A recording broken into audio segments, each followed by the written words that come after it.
God. So just mute yourselves, all right? If you Yeah. just to be sure. Okay. So we had finished last week. We were in the 15th century, talking about the 1400s, about the Jews of Ashkenaz. At that point, we mentioned 1290. They're expelled from England. Not that that was ever an extremely large community. And then throughout that 14th century, on 3 different occasions, they're expelled from France and then move back, again and again. So 1394 becomes like a more permanent, more widespread. Also, as the kings of France are now ruling over all of France. So now it's going to affect, the Jews in the bulk of the country. And then we moved on to the Jews of Germany, and we discussed how their lives were in constant turmoil, attacks upon them, expulsions from one region to the other. Again, Germany at this point is not a unified country. So just like France had been at an earlier time period, although I think Germany is even more divided up into neighborhoods, in the section, not neighborhood, but sections of the country. So if you would, let's say, be expelled from one particular area, you could then move to another. Perhaps as things would stabilize, you would move back. Sometimes a particular duke or nobleman in a particular area would then guarantee your security there. It could be as little as 3 years, sometimes as much as 20 years, but just awful. So you can understand why Jews gradually will move further and further eastward. When I talk about the Jews of Germany, also we're talking the same time period, very problematic periods of time, attacks upon the Jews, and that includes the Jews of Austria, particularly we learned about Vienna, and then the Jews of Bohemia, Moravia, which is, doesn't exist, but today's Czech Republic, all right? Then eventually they will ultimately move, further eastward. And even at the end, I remember when we got towards the end of that 15th century, you could see already there was a Rav who had already moved, established a community in Posen, Poland already. So already, that migration is going eastward. Now, I'm going to talk today mostly about the Jews of Italy. Now, Italy is just to the south of Germany, and there certainly will be an influx of some German Jews going to Italy, but the bulk of them are going to go eastward. And I was trying to understand myself. I didn't see any writings about this, but you're talking about the Alps. So they would have had to cross very difficult terrain to get right to Italy. And while there are definitely some Jewish communities in northern Italy, most of them are actually more in southern Italy. Maybe it was just seen too difficult a journey. Perhaps it was easier to go on a more level field. I think there are plains towards the east, going eastward. And it was, I know that seemed to be their choice of where they wanted to migrate to. And we will learn when we talk about the Jews of Spain. I mean, some did also go to Spain. Again, I cannot imagine them crossing the Pyrenees. So they probably got to some port. Marseille did exist then, and maybe from there they then went, let's say, to Barcelona, or another port, and that's how they got to Spain. So Italy sort of has a very unique, as horrible as life was in the Middle Ages, in this whole medieval era, it seems Italy was, and believe you me, that wasn't like perfect at all, but by and large, it seemed a lot more stable. Now, isn't it ironic that the Pope, plays such a major role, as the head of the Catholic Church, but he's really protected the Jews in his midst. I think he found them to be advantageous, to have around because of, their engagement in commerce and then, the banking. And he obviously didn't feel threatened by them, but those other countries just became horrendous, as the centuries progressed, until we get ultimately to the time period of the Renaissance and then more into the modern era. Okay, so let me talk to you. I'm going to back up. I already had mentioned at the end of last week, so just, we already know that Jews had already found their way to Rome already in the time period of Hashmonaim, and then that's how Rome then would become involved with Judea, right, and the politics that go on there. And then, of course, after the Khurban, Many were brought, well, as slaves. I don't know if it was their choice to move to Rome, but and then there was a big thing about Pidyon Shivuyim, and Jews already living there, would purchase these slaves and obviously give them their freedom. So Jews have been living in Italy, for centuries and centuries, millennia. And again, were productive members of society there. Now, when the Roman Empire, though, falls ultimately it's at the fourth or fifth century, the Byzantine Empire. Now, the Byzantine Empire, that's the one whose capital is in Constantinople. This is before any Muslim involvement, all right? And they were much harsher to the Jews still remaining and living in Rome. They were also, in charge of that part of the Christian world. And they put into effect the Justinian Code, which has all these harsh restrictions upon Jewish people. But there was certain modus vivendi, for the Jews living there. I guess they accommodated themselves to whatever restrictions were put upon them. But gradually, it's going to get worse. So by the time we get to the 9th century, middle of the 9th century, there was a Byzantine emperor named Basil the first, and he actually promulgated a decree in which he gave the Jews the lovely choice of either convert or face death. So this is an amazing story. So apparently one of the major at this time period was a man called Rav Shefatiah, all right, of Oriah. Okay, so I have a map. I love doing this. I like to see exactly where all these towns are. So I don't know, as well as you can see this. All right, this is what Italy looks like. And Oriah, I looked it up. It's on the Adriatic coast. It's like what we call the heel, right? Supposed to be like a boot, Italy. So this is the heel, not the toe, but the heel part. And that's where the city of Oriah was. And he obviously, this again, definitely southern Italy. So he, again, he heard about this terrible decree that, Basil I had promulgated against the Jews. So he actually took a journey all the way to Constantinople, to plead his case before the Byzantine emperor. Now, when he got there, apparently the emperor's daughter was like deathly ill. And he obviously was a physician or well-known, in the medicinal arts. And he somehow effected this miraculous cure, and this daughter came back to life. So you can imagine how grateful and thankful. So I probably said to him, oh, whatever riches, whatever property, I want to give you. And he said, as his reward, all he wanted, that evil decree should be annulled. All right. So I was getting close to Purim now. So when we talk about annulment of decrees, makes me think of that. And so, but literally 50 years later, and the Byzantine emperor now, his name is Romanus Lecapenus, if I'm pronouncing this correctly, and his dates of rule were 919 to 944. This is like 932 when this occurs. And again, he decrees, well, the Jews have to be banished. He didn't want any Jews in his realm, get rid of them. Now, the mob, when they heard that there was this promulgation that, that the Jews should be expelled, okay, so then they now view this as, okay, we can go in and attack them and pillage them, like big free-for-all. And apparently there were some major communities at this point. I'll go back to my little map.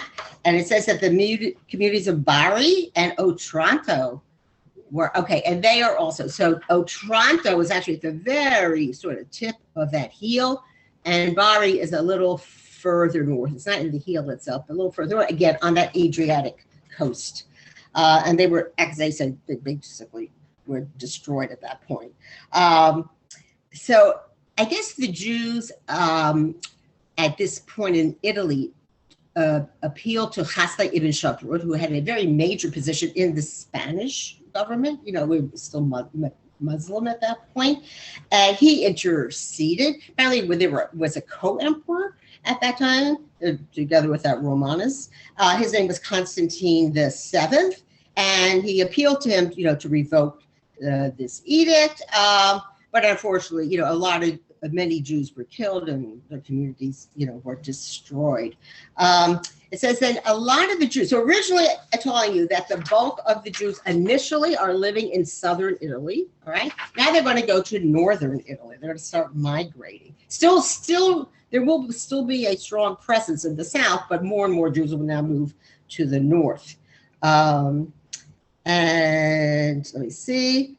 All right. Oh, and apparently at a later time period in the 12th century, that Benjamin of Tudela, remember that was that Spanish individual who had amassed a lot of money, decided to retire and travel around the world visiting different Jewish communities. So he comments, on the existence of these various communities. Again, that there already are Jews settling in the north, but that the larger ones seem to remain mostly in the south.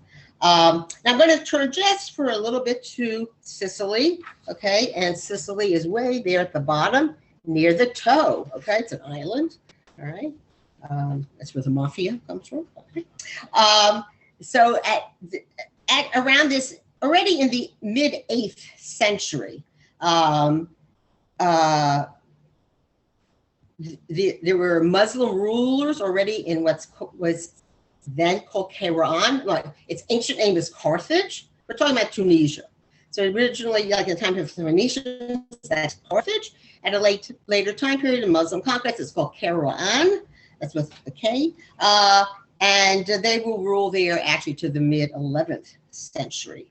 So they were there for like a 200-year span. And so now these rulers, right, of this Kairouan, which is modern day Tunisia, they conquered Sicily. And again, they were there for approximately 200 years. So now we're talking about a very large Muslim influence in that whole part of the world. So we'll include those communities all the way into Babylonia, right, parts of which would be Iraq, Iran, across the whole Middle East, Northern Africa, into Spain. So it says that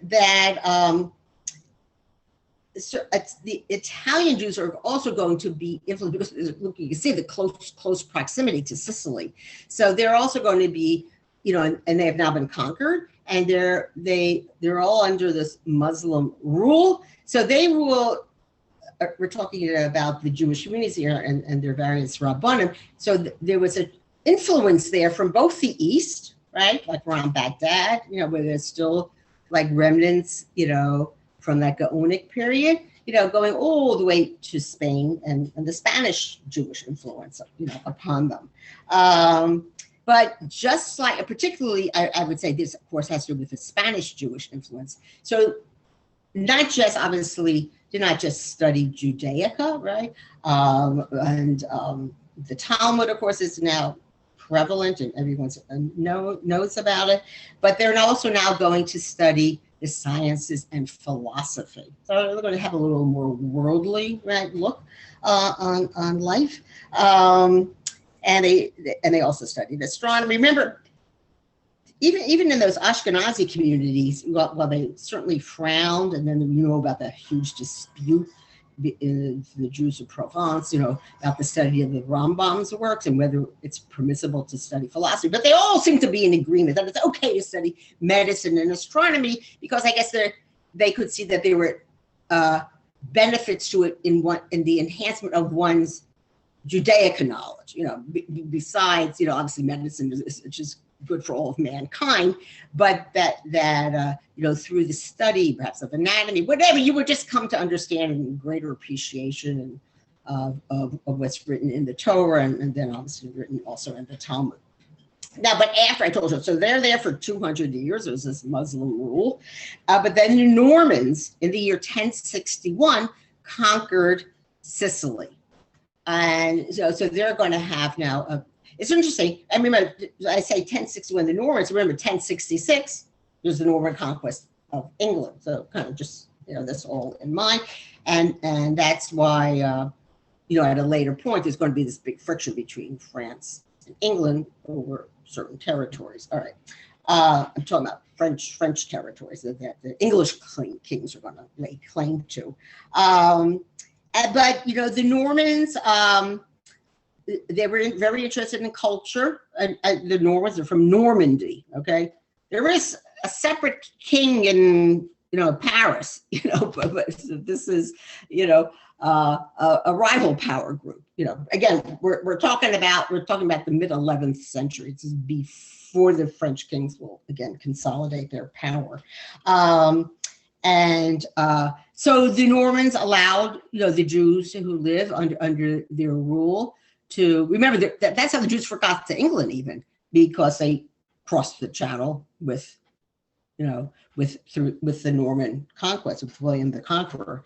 So again, they allowed the Jews to practice their religion freely, and again there was a flowering of scholarship at this time period, and many Jews were actually requested to translate works that were in Hebrew into Latin. Okay, so unlike obviously in Spain, Arabic is the key language, but here, as inheritors, right, of that, the Roman Empire, so they want things to be translated into Latin. I don't think that people are actually speaking Latin. It's a really hard language. So I think I mentioned this to you. I took Latin actually for 2 years in high school. You sort of have to get to the end of the sentence to find out what the verb is. So then you got to, transpose it to find out what the heck they're talking about. Okay, let's go on. I'm going to just mention one other scholar from this time period.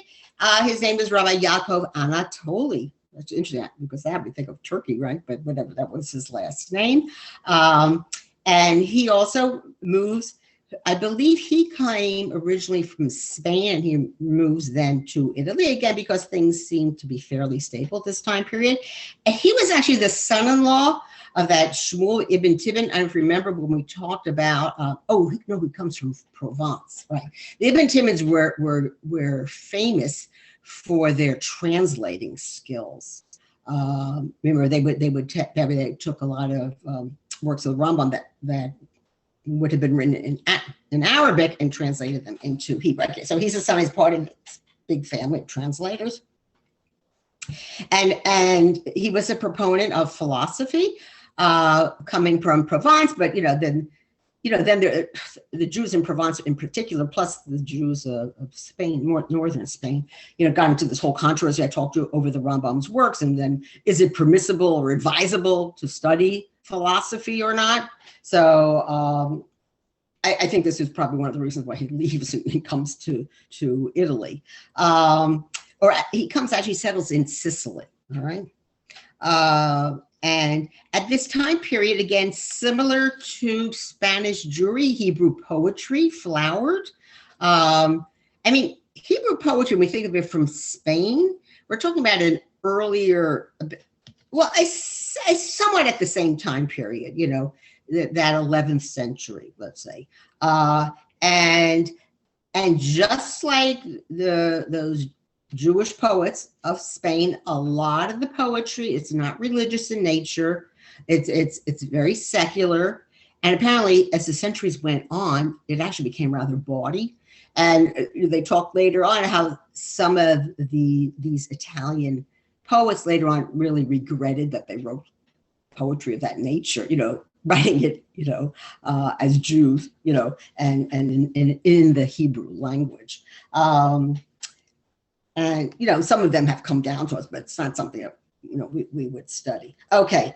And eventually the Normans, they too are going to be ousted by French kings. They're called the Angevins, from Anjou. But they're going to bring with them that same intolerance that they showed to the Jews in France. They're now going to bring down to the Jews of Sicily. All right. Not so much Italy, or maybe it's affecting a bit of southern Italy because, again, of that close geographic proximity. There was actually a blood libel then, and now into the end of the 13th century, and that was in the year 1290.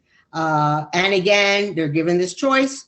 Are you willing to be baptized into the Catholic faith, or do you want to face death? And at that point, also there are attacks upon the Jews and the communities of Bari and Naples. cease to exist. Now, I'm talking about temporarily. I mean, again, Jews will go back there. Okay, so again, so as you know, Bari is also on that Adriatic coast, but north of the heel, all right? And Naples, though, that's, if you're, and not that I did it, but I know my son Shalom did, you might have ever visited Pompeii. So Naples is on the, on the western coast of Italy, all right?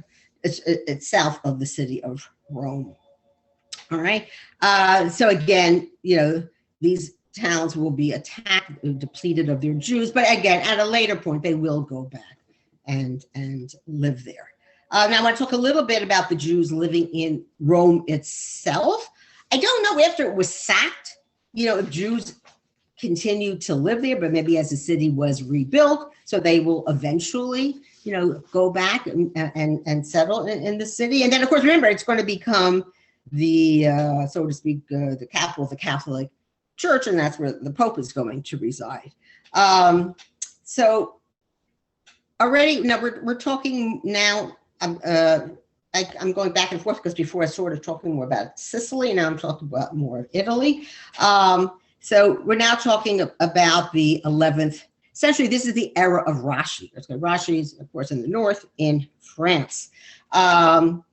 Now it's interesting, already at that point in Rome, you could see the influence of the Ashkenazim, and they said that French and German scholarship was already established there at this time period. The first Rav of prominence, his name is Rabbi Yechiel, and later his son, who is the more prominent individual, is Rabbi Nassan ben Yechiel, and he lived from 1035 to 1102. This is exactly the time period of Rashi. And he would literally, write letters back and forth, the Shelot, Shuvot, between himself and Rashi. And he learned and was tremendously influenced by Rashi. I always find this interesting when I learn about their occupations, how they survived. So apparently he earned his living selling linen for shrouds. But I guess, a lot of Jews were being killed. We need a lot of shrouds. So after his father passed, actually, there were 3 surviving sons of that original, the Rav Yechiel. And they all succeeded. They all played some major roles in the yeshiva that existed there in Rome. But I think Rav Nassan must have risen to a greater degree of prominence within the community. And apparently he devoted besides the scholarship, he devoted a lot of his energies on just taking care of his community's various needs.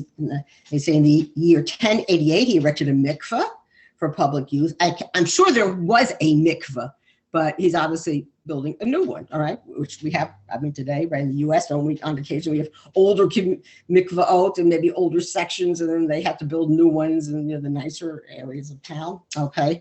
And then also in the year 1102, he dedicated, apparently it was this beautiful shul that existed, in Rome. And it's not that beautiful, shul that's there to this day. That's from the 19th century, much more modern times. All right. He's also known. He wrote a very famous work. Actually, I told you my son Yechiel is my contact person for these things, so he knew what I was talking about. And it's called Aruch. So first I said to my son, I said, "Well, how do you spell that?" I said, "With an ayin or an aleph?" So he said, no, it's an ayin is for la'aroch, to arrange. Okay. And apparently he compiled that in the year 1101. It's actually, as soon as I said that to Yechiel, I said, oh, it's a dictionary. Okay. And what it is of Talmudic words, but it's more than that. It's not just like Jastro's dictionary, Talmudic dictionary. I'll explain it. It's much more elaborate. So he first of all, just as a basic thing, he included words that he found in both the Talmud Bavli, the Talmud Yerushalmi. He also words that existed in the Midrashim and in the different Targumim that existed. So, it's a pretty substantial work. He traces there the root of every single word. And then he has a whole analysis of the passage in which the word appeared. So they were like mini commentaries on each word.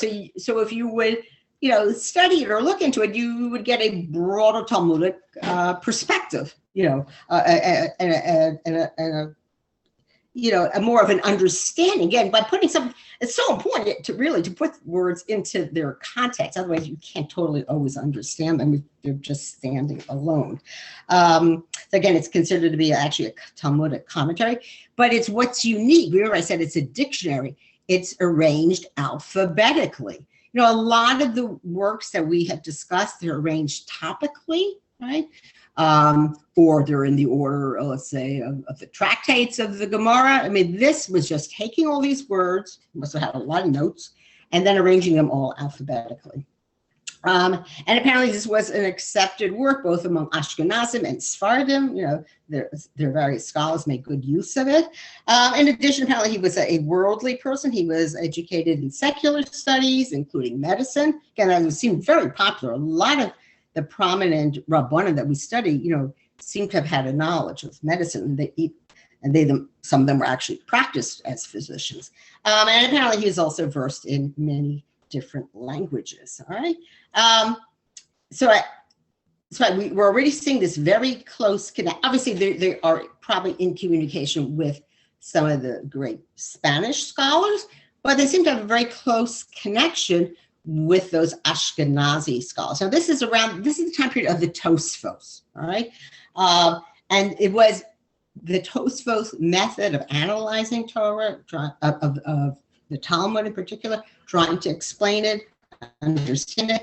So this also is going to influence, obviously, the Jews now living in Italy. There was one great Rav, his name was Rabbi Eliezer Verona. Verona, does that sound familiar to you? Right, from Romeo and Juliet.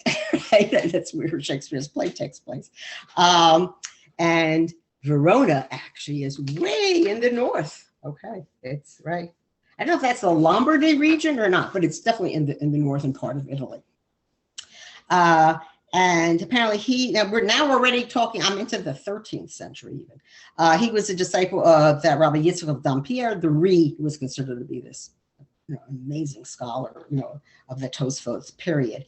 The most famous, though, Rav Italian Rav from this time period his name was Rabbi Yeshaya ben Mali of Trani.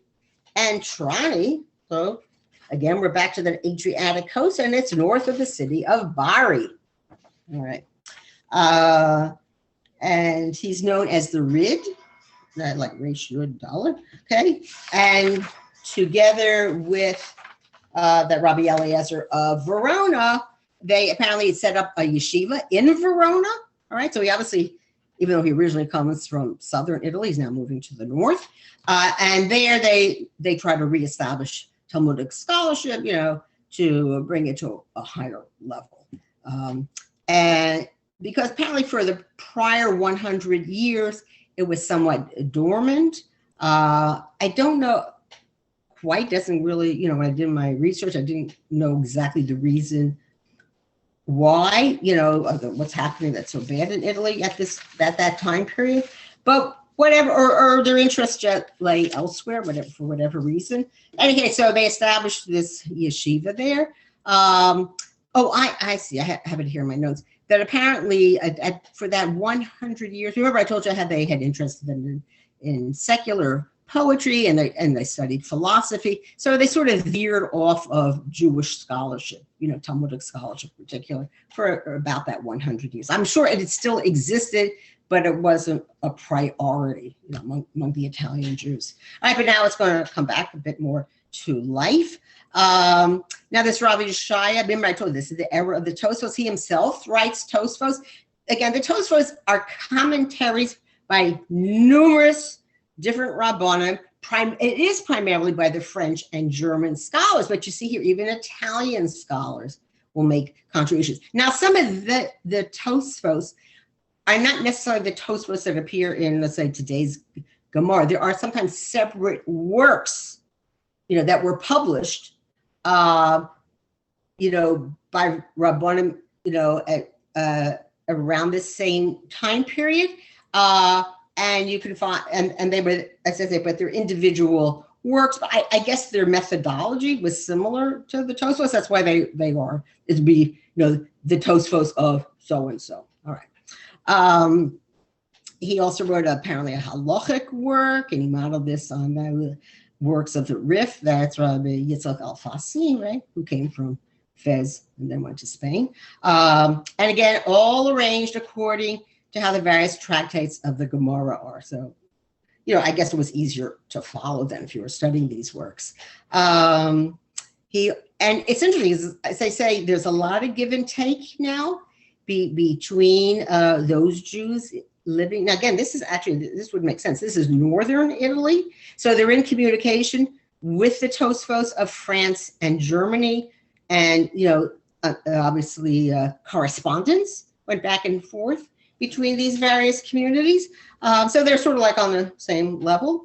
And again, because he was considered, such a brilliant scholar, he actually received inquiries. It wasn't just like he's asking the questions and getting the answers back from the French and German scholars.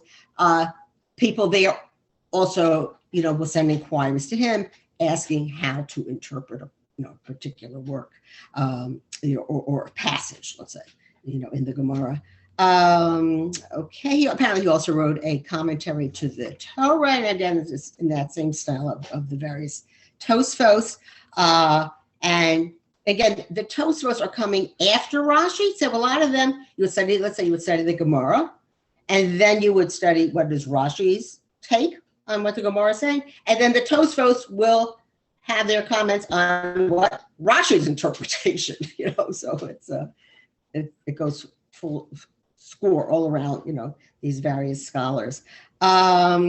He had a grandson who was a noted scholar. He's also same name. It's called Rabbi Yeshaya of Trani, but the second, okay? And then there are later Rabbanim. We'll discuss one of them in particular later. They were called the Mabit, the Maharit. I'm going to talk more about the Maharit later, and they were apparently descendants of his, but in later centuries. Now again, because the Jews in Italy, so like for a time period, right, things are going well for them, and they are open to learning all types of scholarship. So they also will engage in secular studies. We already learned about the Hebrew poetry, how that was. And a lot of them, studied philosophy, all right? And which would have included, obviously, the works of the Rambam, right, and his Moreh Nevuchim. Just as an aside, apparently a number of them, remember I told you, they did feel it was good and proper just also to study medicine. Apparently a number of them actually became physicians to the various Italian rulers and the popes themselves, all right?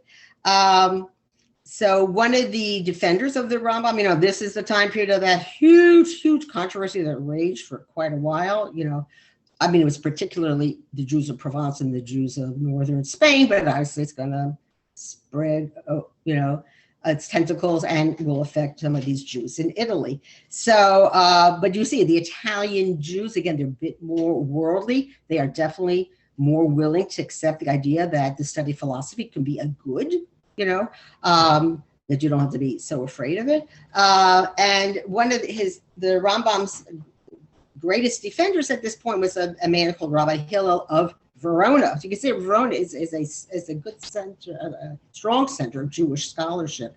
But the Kabbalah, we had studied last week what the Kabbalah was like, and how it also spread and influenced Jews throughout this entire region.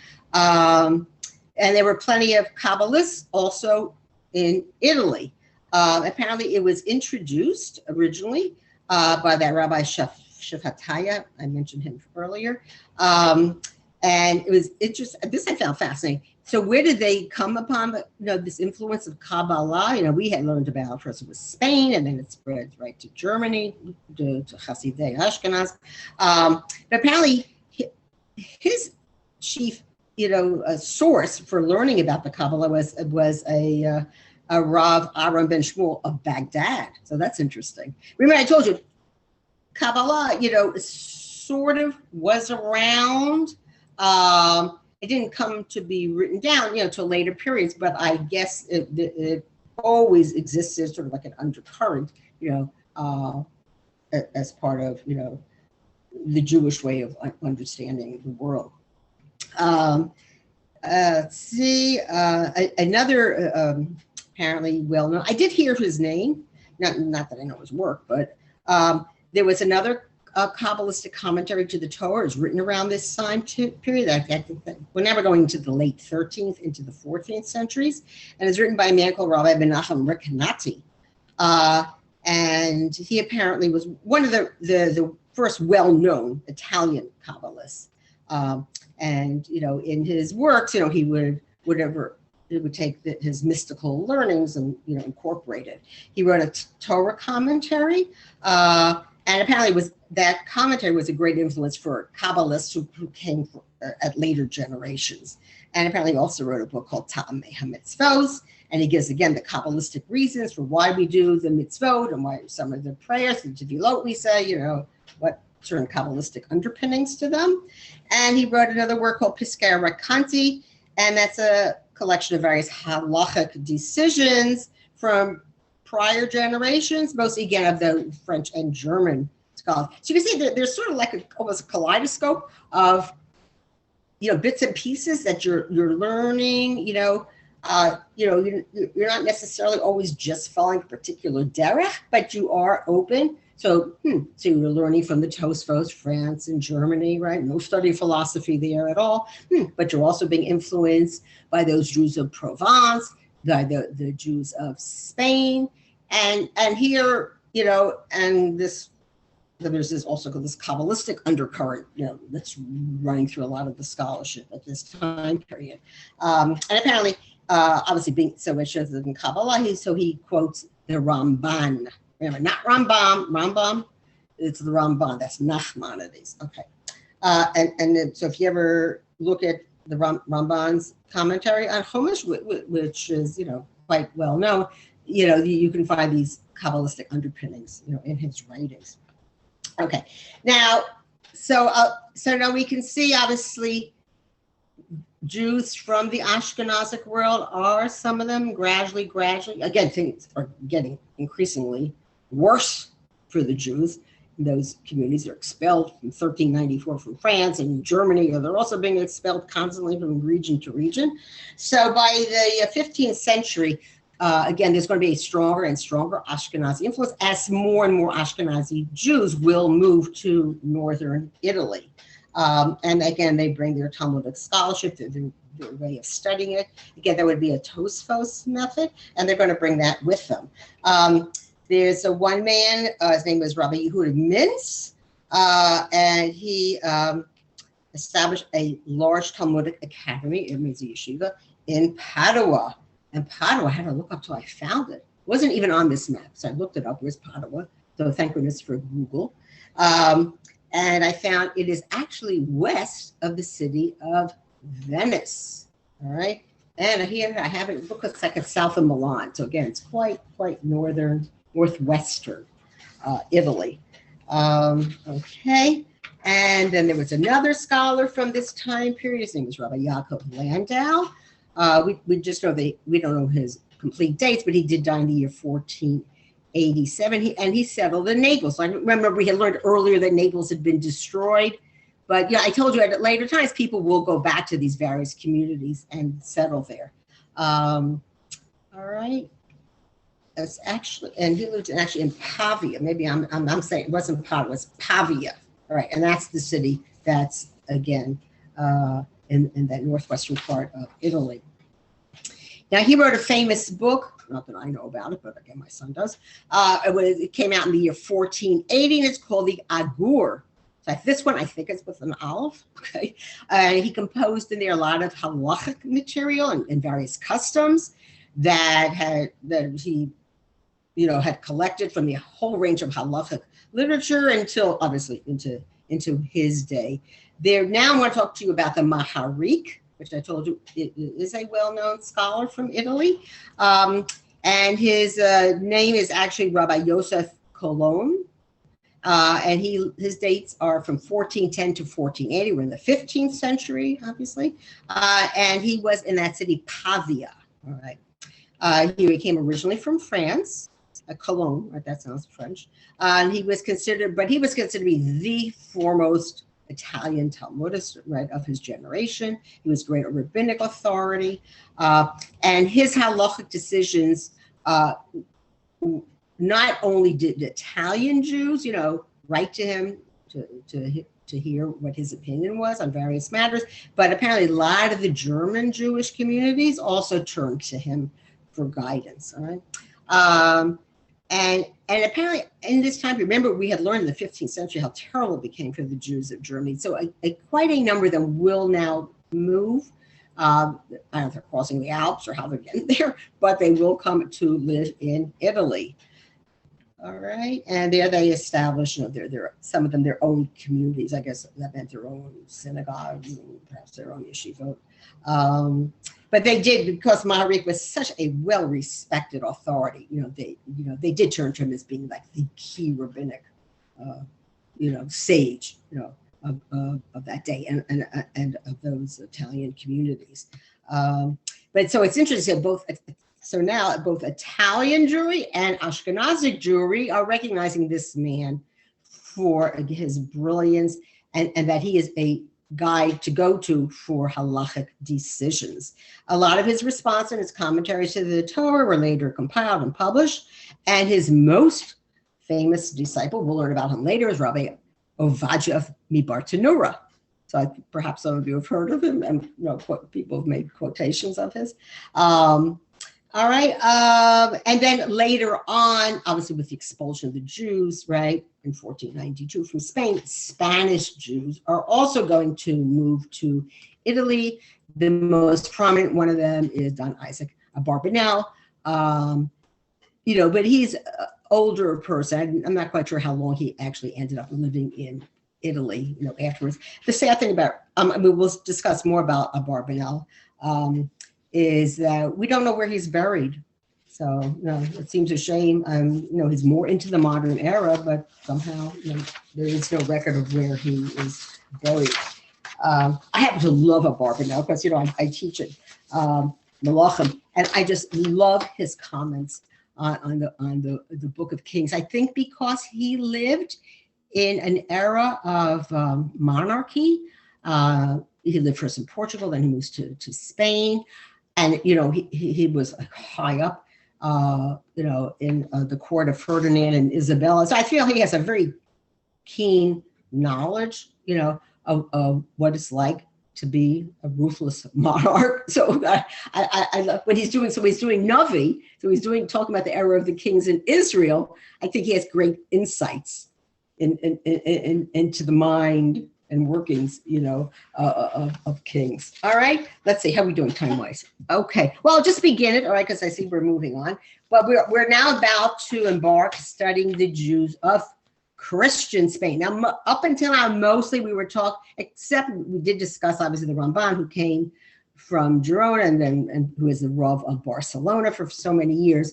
But we're now entering the time, but we had started off when we studied about the Jews of Spain. We're talking about Muslim southern Spain, and first how they had this golden age, and then their silver age, and then all these awful, Moorish, Berber Moroccans came in, conquered it. That's the Almoravids and then Almohads, and then that the Jews, including, let's say, the Rambams. I remember my son said to say Rambam, but it's Ramban. Okay, so Maimonides, right, was forced to leave, as a young teenager, left southern Spain and moves to northern Spain, and then from there he goes to Morocco. From Morocco he goes to Israel for 1 year and then to Egypt. Okay, so that whole, which I presume you must have learned this, either through Jewish history, even just learning world history, the attempt by northern Christian Spain to reconquer all of the southern part of Spain, the Muslim Spain, and it's going to take obviously a few centuries, slowly encroaching, and then as the Muslims themselves are going to get weaker and weaker, and they'll be susceptible for these attacks from the north. This is called the Reconquista, all right? Or just Reconquest, but I like to use the words. Now, it's so funny, when I learned, this is not till the 19th century, about how Italy became reunified, it's called Risorgimento. So I always used to get the two terms of this, but this is Reconquista, okay? So I just want to give you a little bit of background. We'll just start with that, and then obviously more information next week. Now, it's interesting, from that time, that 711, when the Muslims made their conquest of the Iberian Peninsula, and then they stopped, they tried to go into France, and stopped. In any case, that Reconquista begins already in those early stages, but they're not strong enough yet. They're not organized sufficiently, the northern Christians. But it does start in that 8th century already. Apparently, I also have a map. I love maps.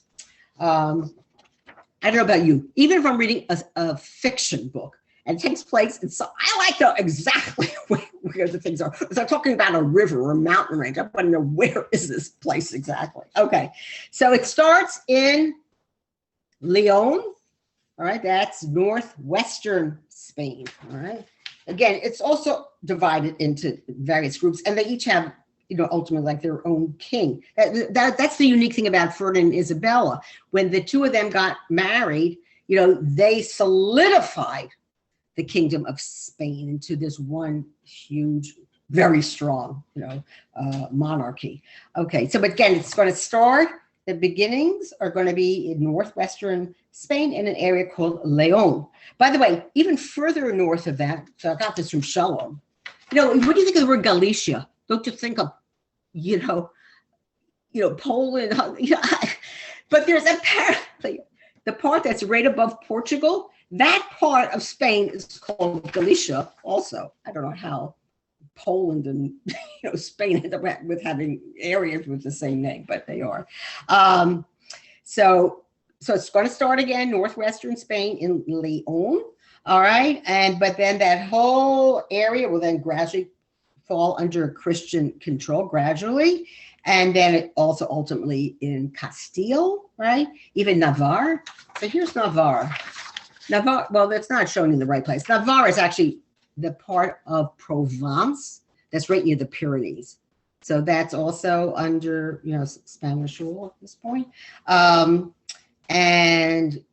there are not so many Jews living there at all at this point. I'm sure there are always some, even when you learn about the Jews in the United States, you learn about New York, but, Philadelphia, listen, I come from a little town in Harrisburg, Pennsylvania. I mean, there were these hardy little, merchants, with their pekalach, and that's how, so there always seemed to be Jews, looking for opportunity and living in various areas. But I would say that part of Spain, in any case, the northwestern part, it was always rather sparsely populated with Jewish people.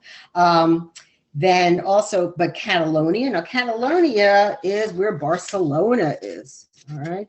So that obviously had a sizable Jewish population. Remember, and Girona, which was just to the north, where the Ramban came from, all right? That was obviously a Jewish, a large Jewish community. I don't know how much of a Jewish presence there is to this day. I don't. Did you go there, Karen, or you didn't go? I know Shalom visited it, but I don't remember him say. I guess he just wanted to go to the, the home place of the Ramban. But I don't know that there's much there. When I speak to him next, I'll find out. So again, but I'm just trying to show you how while early on the bulk of the Jewish population is in southern Muslim Spain, there definitely are Jews living in the north, and particularly that area I told you, Catalonia, that's going to grow at it. Well, I mean, why would even the Rambam, Maimonides, when he left? I mean, he's the generation before Ramban even, and his family opted to go to the north of Spain. They thought that things would be better there, and that they would have a safe haven living there. All right, so let me see. It's just about 10 so I think I'll just giving you the very, very early stages of what it was like for Jews who did live in northern Spain. And just know at the same time period that Reconquista is beginning, will gradually spread. But again, it won't be consolidated till a much later period. We're going to have to go through several hundred years of history before the Christian powers that be are going to rise to prominence. All right, so I wish you all well. Hope all is good with you. May you all continue to hope to stay safe and healthy, and your children and grandchildren. followed by everybody else. Amen. And please God, I'll see you next week. Just so you know in advance. So there won't be a class. Let me get out my calendar. Okay. So through the rest of this month and into March, just the first 3 weeks. So I won't give, obviously. So my last class would be until I do some more in April, but it'll be Wednesday, March 17th. All right. I will give a class still that day, but the next Wednesday is already, that's Pesach, Travel day. Coming weekend. No one's going to do anything. Either you're here and you're cleaning and cooking, or you're out to be with your children. Right. Where are you going to be, Malka? Well, I'm still trying to figure that out. What I used to do when I was younger, I would spend half the Yontif, let's say in New York, New Jersey, and then Joel and I would schlep all the way to Detroit. But I said to my kids, I have reached a point in life I can't. You want to stay in one place, right? So I'm going to go to REA's, and then I'm trying to work out with Rena. I mean, I'd love to. I mean, I've certainly spent Holomoid with her, but if she wants me for the last day, that bit of moving around, I don't. I just cannot bear the thought of that. Getting on another plane and flying also to Detroit, just and it's interesting, by speaking to Adina, my daughter-in-law, Yechiel's wife, she said also her parents are saying it's becoming, more and more, so it was fine for me. Let them go Gesundheit hate this year for all of Pesach. I'll get all of Sukkot, so maybe next year we'll do it the opposite, because I would like to spend a Pesach with them on occasion, also. But I just literally, and Joel had this brilliant idea. Oh, we're going to drive up. That's 2 days up, and then he was going to, a day of driving to Detroit and then 2 more days down. I said, Joel, 5 days of sitting in the car. I said, forget it. So just want to get on one flight, get to my destination, stay there all Yontif, and then again, fly back up. So I think here's our show, that's how. Coming to Florida.